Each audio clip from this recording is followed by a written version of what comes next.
আমি তাওয়াফ করি আর প্রতিবার কাবার দিকে তাকিয়ে আমার মনে হয়েছে, আল্লাহ, এই 7 বার আমি ঘুরছি, 7টা বার আমি তাওয়াফ করছি, এই 7টা বার তাওয়াফ আমার জীবনের জন্য শেষ না হয়ে যায়। আমি যেন আপনার পিছনে ঘুরতে পারি, আমি যেন ফ্ল্যাটের পিছনে না ঘুরি, আমি যেন প্লটের পিছনে না ঘুরি, আমি যেন ব্যবসার পিছনে না ঘুরি, আমি যেন গাড়ির পিছনে না ঘুরি, আমি যেন বাড়ির পিছনে না ঘুরি, আমি যেন ব্যবসা, আমি যেন ডেজিগনেশন, স্ট্যাটাস, মর্যাদা, সম্মানের পিছনে না ঘুরি। আল্লাহ, আমি যেন শুধু আপনার পিছনে ঘুরতে পারি। আল্লাহু আকবার। আমার হজের কয়েকটা জায়গা আলহামদুলিল্লাহ আমি আমার ছাত্র জীবনে 2 বার আল্লাহ তাআলা দয়া করেছেন যাওয়ার। সাফা মারোয়ায় যখন দৌড়ায় প্রতিটা বার মনে হয় ওখানে পানির জন্য দৌড়াচ্ছিলেন, শুধু পানির পেরেশানি না, প্রকৃতপক্ষে দৌড়াচ্ছিলেন আল্লাহর ভালোবাসা সিক্ত করার জন্য। কাবার পথে হজ ট্যুরস অ্যান্ড ট্রাভেলসের আজকের এই হজযাত্রী ভাই বোনদের নিয়ে অনুষ্ঠানের সম্মানিত সভাপতি, শ্রদ্ধাভাজন অতিথিবৃন্দ এবং আজকের অনুষ্ঠানের সবচেয়ে বড় মেহমান, প্রধান অতিথি যারা আমাদের আল্লাহর মেহমান হিসাবে যারা ইতিমধ্যে গৃহীত হয়েছেন, আল্লাহ তাআলা যাদেরকে অনুমোদন করেছেন তারাই রেজিস্ট্রেশন করতে পেরেছে। আল্লাহর অনুমোদন না হলে আমাদের রেজিস্ট্রেশন হতো না। আল্লাহর মেহমান হিসেবে যারা বাছাই হয়েছেন তাদের চেয়ে বড় মেহমান এখানে আমাদের স্টেজে কেউ থাকার কথা না। সুতরাং আজকের অনুষ্ঠানের সম্মানিত প্রধান অতিথিবৃন্দ, ভাই এবং বোনেরা, আসসালামু আলাইকুম ওয়া রাহমাতুল্লাহি ওয়া বারাকাতুহু। সম্মানিত ভাই এবং বোনেরা, আমি আমাদের ব্যস্ততার মধ্যে এসেছি, এটার চেয়ে বড় কথা হচ্ছে আমি একটু লোভে এসেছি। প্রত্যেক মানুষই স্বার্থপর।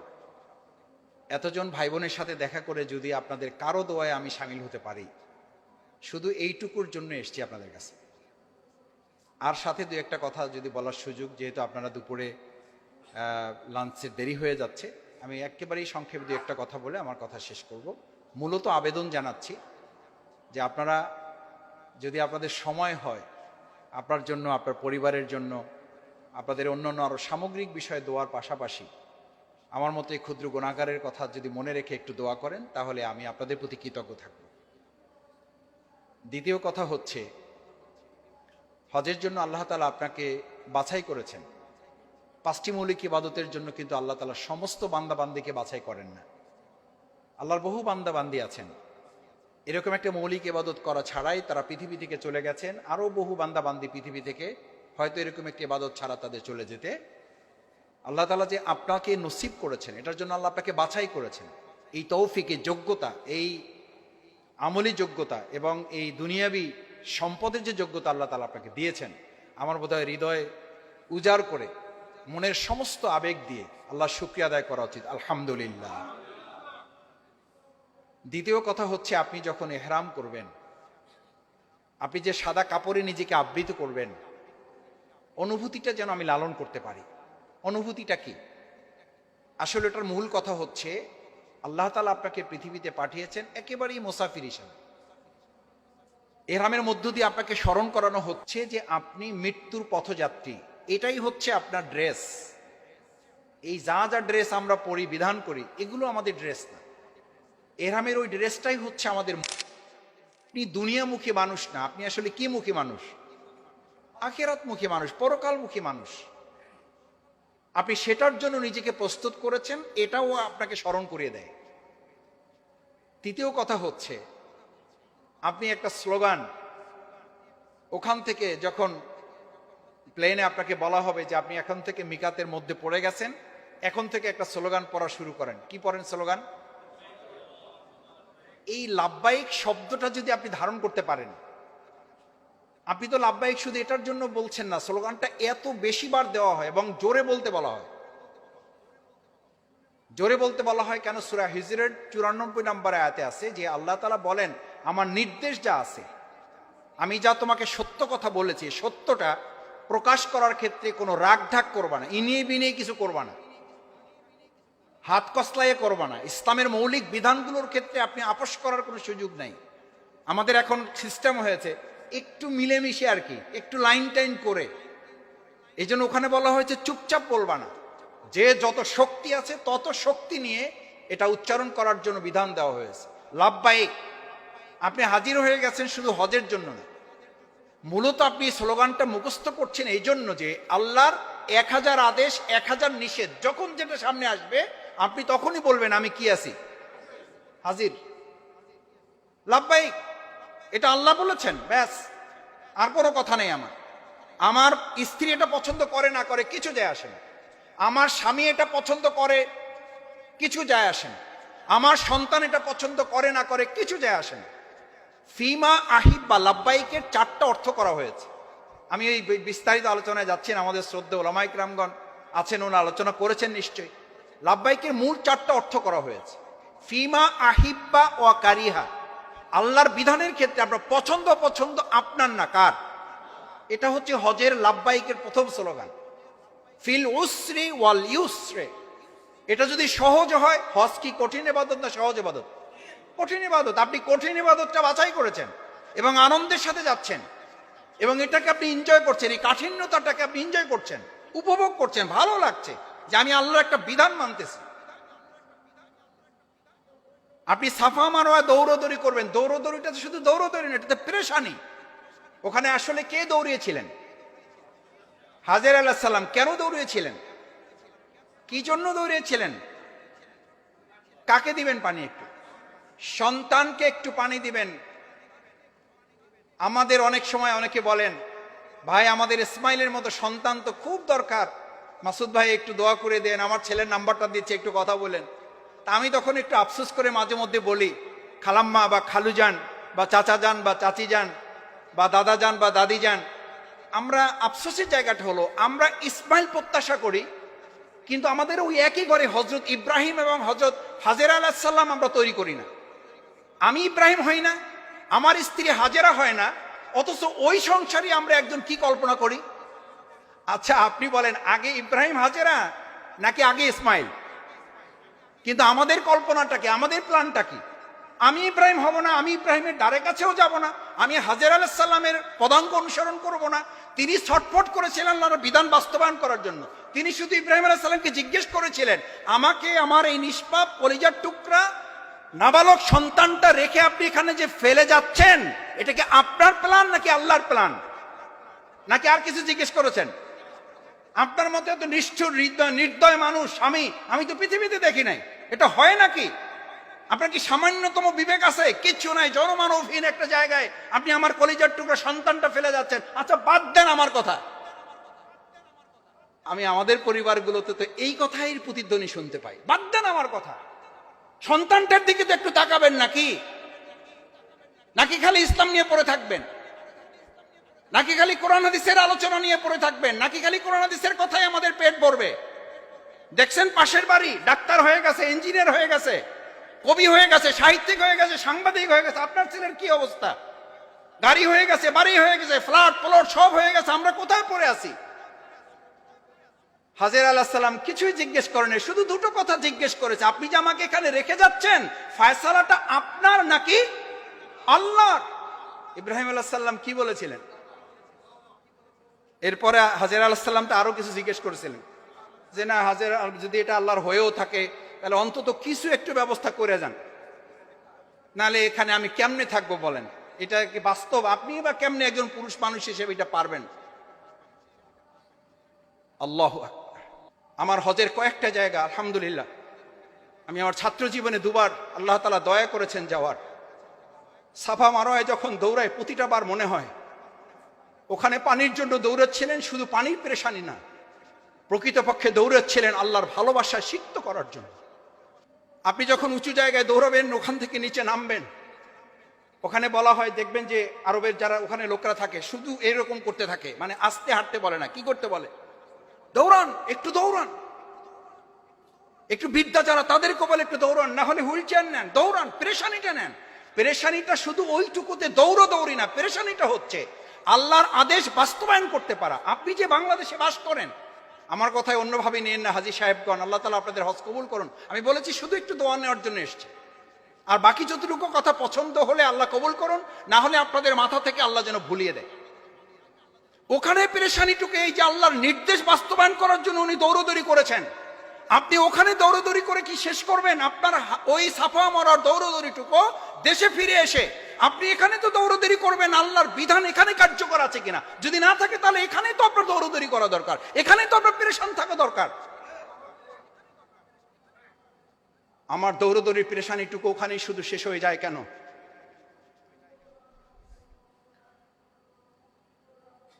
কাবার আশেপাশে যখন আপনি তাওয়াফ করেন, আমি তাওয়াফ করি আর প্রতিবার কাবার দিকে তাকিয়ে আমার মনে হয়েছে আল্লাহ এই 7 বার আমি ঘুরছি, 7টা বার আমি তাওয়াফ করছি, এই 7টা বার তাওয়াফ আমার জীবনে যেন শেষ না হয়ে যায়।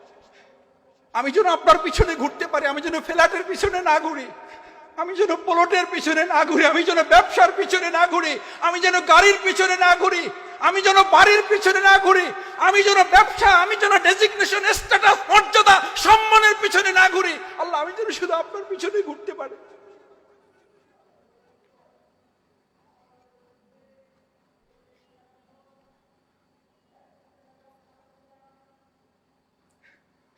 ওখানে তো আপনাকে এই ঘোরাঘুরিটা এটা শেখায়, শুধু আল্লাহর জন্য ঘুরবেন আপনি, শুধু আল্লাহর পিছনে দৌড়াবেন আপনি, শুধু আল্লাহর ভালোবাসার জন্য আপনি দৌড়াবেন। আপনার মাথা থেকে তো ওখানে ভালো খাচ্ছে না মন্দ খাচ্ছেন এটা তো মাথা থেকে বের হয়ে যাবে। কিসের ভালো খাওয়া, কিসের মন্দ খাওয়া? যেখানে হাজের আলাইহিস সালাম যে পানির জন্য দৌড়াচ্ছেন, আমি আমার চোখে দেখা থেকে বলছি, আল্লাহর রাস্তায় মাফ করবেন, এখানে যারা মুআল্লিম আছেন বা হজের ব্যবস্থাপনায় আছেন তাদের পক্ষে যাবে কথাটা, তাদের পক্ষে যাবে কথাটা, আমি পক্ষে বিপক্ষের জন্য বলছি না। ডাল আসছে, রুটি আসছে, পান নাই, বিছানা পেয়েছেন, পান নাই, এসি রুম আছে, নাই, এক রুমে 4 জন 6 জন হয়ে গেছে, নাই, নাথিং। আমি বিশ্বের অনেক বড় বড় মানুষের সাথে থাকার সুযোগ পেয়েছি, তারা একবারের জন্য হোটেলে যান নাই, একবারের জন্য 15 দিন একসাথে থাকার সুযোগ পেয়েছি, একবারের জন্য হোটেলে যান না, অথচ তার সবচেয়ে ভিআইপি হোটেল বুকিং করা। বলছে মাসুদ ভাই এরকম বড় বড় হোটেল আমার দেশে আছে, আমি তো হোটেলে থাকার জন্য আসিনি, আমি এসিতে রাত্রি যাপন করার জন্য আসিনি, আমি আমার স্ত্রীর সাথে যদি থাকতে হবে তাহলে তো আমি বাড়িতেই থাকতাম, আমি তো এখানে এসেছি আল্লাহর সাথে সময় দেওয়ার জন্য। অথচ আমি আমার চোখের সামনে দেখেছি ঝগড়া বিবাদ করে রুম থেকে বের হয়ে গিয়ে মুআল্লিমের সাথে ছিন্ন বিচ্ছিন্ন করে বলছে যে লাগবে না এই হজ, বাদ দেন, কিসের জন্য আপনি নিয়ে আসছেন, কত টাকা লাগবে, আপনি নিতেন টাকা, কেন আমাদেরকে এরকম কষ্ট দিচ্ছেন? আমি আমার চোখের সামনে দেখেছি। মিনায় যাওয়ার জন্য গাড়িতে সিট পাওয়া নিয়ে বিরাট যুদ্ধ। তাহলে আপনি কি স্বীকৃতি দিলেন, কি স্বীকৃতি দিলেন? লাব্বাইক আল্লাহুম্মা লাব্বাইক লা শারীকা লাকা লাব্বাইক ইন্নাল হামদা, আপনি কি প্রশংসার স্বীকৃতি দিলেন? নিশ্চয়ই আমি আল্লাহর শুকরিয়া আদায় করি যখন যে অবস্থায় থাকবো, ওইটাই জন্য আমি কি আছি। দেখি একটু পারবেন ইনশাআল্লাহ, পারবেন ইনশাআল্লাহ। আপনার হজের সবচেয়ে বড় শিক্ষা হবে আল্লাহ তার বান্দা বান্দিকে যখন যে অবস্থায় রাখে, ইন্নাল হামদা, আমার কোনো নাশুকরি নাই, আমার জীবনে কোনো অকৃতজ্ঞতা নাই, অন্যায়মাতা, যা অবস্থায় আছে আল্লাহ চাইলে এর চেয়েও আমাকে কি রাখতে পারতেন, এটাই আমার জন্য নিয়ামত, এটাই আমার জন্য নিয়ামত। আমার চেয়ে অনেক খারাপ মানুষ, আমাকে তো হজের জন্য আল্লাহ বাছাই নাও করতে পারতেন, রেজিস্ট্রেশন হয়েছে যেতে পারে না, হয় না এরকম? তাহলে আপনি ওই কাতারে পড়ে গেলে কি হতো, কি হতো? অন্যায়মাতা লাকা ওয়াল মুক। শেষ কথা বলতে চাই, রাজনৈতিক কথা। আমাদেরকে দেখলে কেউ কেউ বলেন যে মাসুদ ভাই আপনারা তো ঢেকির মতো, স্বর্গে গেলেও আপনারা বাঁধেন। আমরা ভাই বাঁধার কথা তো আমার না, এটা এখানকার শুধু হজের সাথে সম্পৃক্ত যারা তাদের না, এটা কতিপয় শুধু আলেম গোষ্ঠীর জন্য নয়। লাকা ওয়াল মুলক, আপনি ওখানে চিৎকার করে বলে আসেন গোটা রাজত্ব কার? আপনি যে দেশে বাস করেন সেই রাজত্ব কার চলছে? অর্থনৈতিক ব্যবস্থা কার চলছে? সাংস্কৃতিক ব্যবস্থা কার চলছে? শিক্ষা ব্যবস্থা কার চলছে? আপনি ওখানে ডিক্লার করে আসছেন লাকা ওয়াল মুলক। আপনি শুধু হজ করে হাজী হিসাবে ফিরে আসছেন না, আপনি হজ করে আল্লাহর একজন বান্দা বান্দি, সৈনিক, মুজাহিদ, মুজাহিদা হিসাবে, আল্লাহর একজন যোদ্ধা, আল্লাহর একজন সৈনিক হিসাবে ওখান থেকে ফিরে এসছেন, আল্লাহর কাছে ওয়াদা করে আসছেন আল্লাহ এই পথে যত শয়তান আসবে, মিনাল জিন্নাতি, শয়তান কয় প্রকার? এক শয়তান তো পাথর মাইরে দিয়ে সব শেষ করে দিয়ে চলে আসেন। আমার সাথে যারা পাথর মারতেছিল তো তারা দেখলাম যে জুতা খুলে মারতেছে, দেখবেন আপনারাও। এগুলো বাংলাদেশিদের মধ্যে বেশি করে। বাংলাদেশ আমার দেশ, ভালোবাসি, কোনো সন্দেহ নাই, কিন্তু এটা অন্যান্য দেশে খুব কম পাবে, নাই বললেই চল। নিজের ব্যাগ মাইরে দিচ্ছে, ওই পর্যন্ত পরে নাই, পড়ছে যে আর এক হাজির মাথায়, আমার নিজের চোখে দেখা। আমি বললাম ভাই কেন করলেন এটা, কেন করলেন? হস্ত হচ্ছে সবচেয়ে ইনসাফের জায়গা। গোটা মুসলিম উম্মাকে আল্লাহ এক জায়গায় করে আপনাকে মোহাব্বত তৈরি করে দিচ্ছেন। It's a international conference for Muslim উম্মা। এটা মুসলমানদের আন্তর্জাতিক বার্ষিক সম্মেলন। এখান থেকে মসজিদে নামিরায় যে মেসেজ দিয়ে দেওয়া হবে, ওখানে খুতবা হবে না। এই খুতবা ইটস নট অনলি খুতবা, ইটস এ বার্ষিক ইন্টারন্যাশনাল কনফারেন্সের আপনার জন্য একটা নির্দেশনা। মসজিদে নামিরায় আপনি 2 ওয়াক্ত নামাজ একসাথে পড়বেন, খুতবা হবে। খুতবা যতটুকু মনোযোগ দিয়ে শোনার চেষ্টা করবেন, এখন তো বাংলায় অনুবাদ হয় আলহামদুলিল্লাহ, আপনি মনোযোগ দিয়ে শুনবেন। লাকা ওয়াল মুলক, এই রাজত্ব আল্লাহর, এর সামনে যত শয়তানের ওয়াসওয়াসা আসবে, ওখানে পাথরটা প্রতীকী, ওটা প্রতীকী। বড়টা মারেন, মাঝারিটা মারেন, ছোটটাও মারেন। তো বড়টার তো একটু আপনারা কি করেন, একটু জোরে মারেন। তা আমি অনেক সময় বলি পাথর ওখানে শেষ করে, সব শেষ করে যে চলে আসেন না। মুজদালিফার কিছু পাথর 2-4টা পকেটে রাখেন। কোথাকার জন্য? দেশের জন্য রাখেন। শয়তান কি ওখানে শেষ হয়ে যায় না এখানেও আছে? শুধু জিন আছে না মানুষও আছে?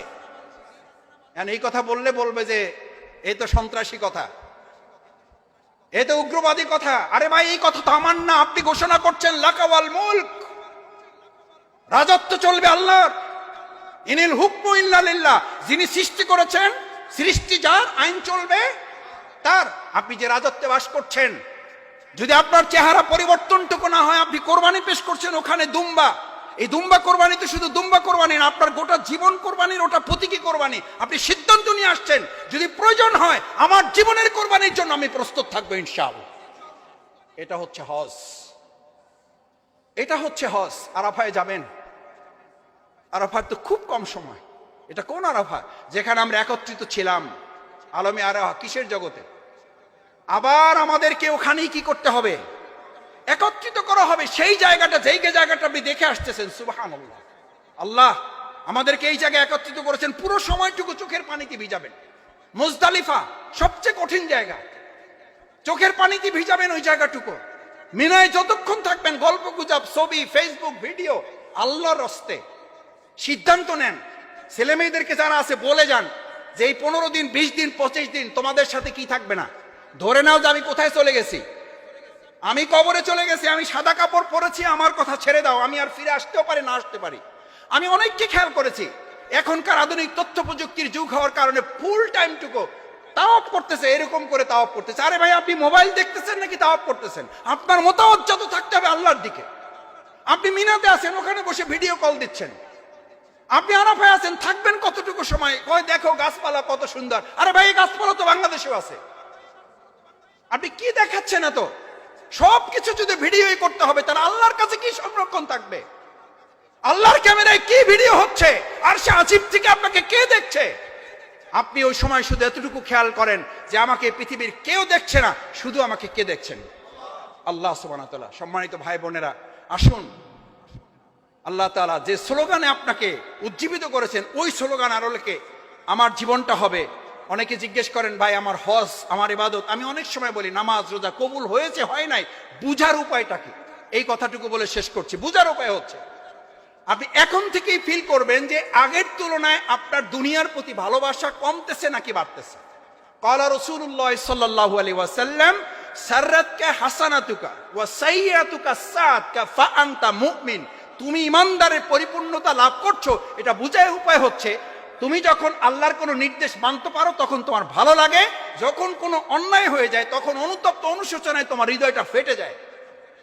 আল্লাহ রাসূল তাকে কি স্বীকৃতি দিয়েছেন? ফা আনতা মুমিন, সে হচ্ছে ইমানদার। আসুন আপনার হজ কবুল হচ্ছে না এটা বোঝার জন্য মনের দিক থেকে আল্লাহ একটা প্যারামিটার ঠিক করে দিয়েছেন।